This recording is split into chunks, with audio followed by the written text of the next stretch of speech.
Hey guys, I'm sorry I did not get to upload this video from yesterday. The reason for that being is because I thought yesterday they would have uploaded the episode with the subtitles. Usually they upload it when it's raw, then a few hours later they upload the subs, but they did not do so on any of the websites that I went on to go watch the episode.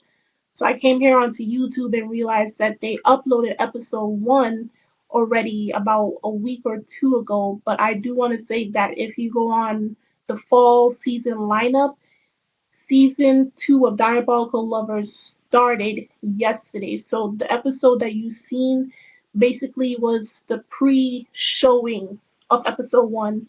Yesterday was the official start of season two. So it'll come out on every Thursday from now on, unless they're having some event and they can't show it.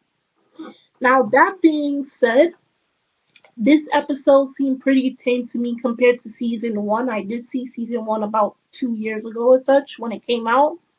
And this episode, we have six new characters aside from the Samaki brothers and Yui. And these characters, two of them, I believe they are werewolves. I could be wrong, or they have werewolf like powers. And the other four are all vampires, but they're not full blooded vampires. They're like hybrids.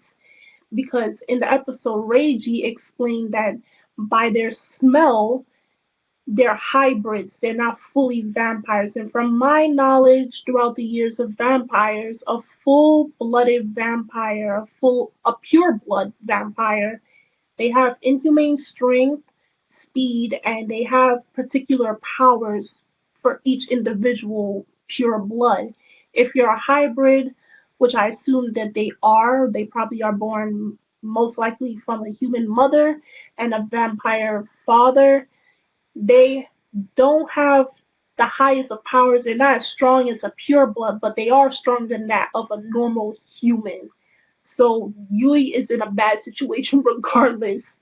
And she's been in a bad situation since season one. If you remember her going to this house and being treated like nothing but a blood donor livestock, and she doesn't even have a name. She's either called you, it, pancakes, bitch Chan. She's called all sorts of names. She doesn't even have a name anymore, but I will use her name.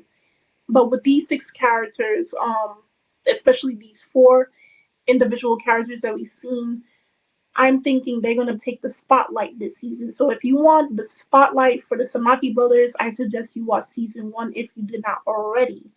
The other two, hopefully we see them more throughout this season because this will be a short season, about 12 to 13 episodes, and I don't want them to appear back again on episode 12 or 13, and all of a sudden the whole episode is about them, and then boom, the whole season is done. I don't want that. I want them to show every now and again so we can get a little something about these characters and their background. Basically, in this episode, Yui, she had this dream where she was in this place where it was like all clouded and there was this single tree in the middle and the apples were falling and she kept hearing the name Eve.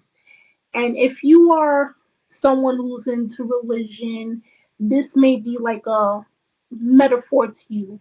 I'm assuming because they keep saying Eve and then there's a tree, is this referring to Adam and Eve? Like this is how I'm just getting because they keep calling her Eve.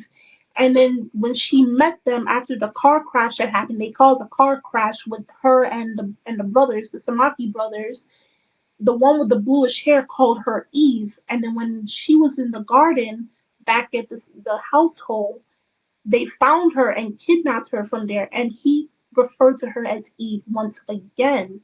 So I'm wondering, is this Eve person using Yu's body as a host, or are they getting this vibe from her, or this hallucination or something, thinking that Yu is like their Eve, like is Eve their mother or someone to them, and they're I don't know, but the whole thing with the Eve and then the apples, or is someone Adam? Who is this Adam? Who is this Eve? This is what I'm getting from, like, if you want to put it in a metaphoric way, in a biblical metaphoric way. I'm thinking they're the Adam and they're the Eve, but I can be totally wrong about that.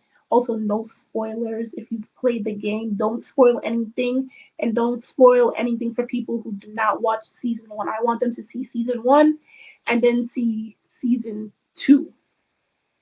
But basically, I want to know you got what you think about this episode. What's this whole thing going on with this Eve? Do you know why they kidnapped her? Like, is it because of the reasons that I just stated, or is it something altogether different? And these two characters that shown in the beginning, what's their whole role? Like, what do you think their whole role, their whole purpose is for this season of Diabolical Lovers? And I do have a feeling the Samaki brothers are going to take a back burner in this season. They're not going to be up front. They're not going to be in the spotlight as much as they were previously. But that's how I feel about this episode. It wasn't as crazy as episode one of season one, but this season has me leading to asking even more questions now. But that's all my thoughts. Tell me what you thought about this episode. Do you like it? Do you not? Are you hoping for more things to unravel in the future episodes? Just tell me what you think. And that's all I have for today. Please do leave a like, press the like button on your right, my left. Do drop a comment. And please leave us a subscribe. It will really help our channel out. You can check us out on Twitter and on Tumblr. If you want to become a member on our Facebook page, you can always drop a request and we'll gladly add you. If you have any personal questions to ask me, you can check me out on my personal Twitter and my personal Tumblr. That will be in the description box below. And I'll see you guys later. Bye.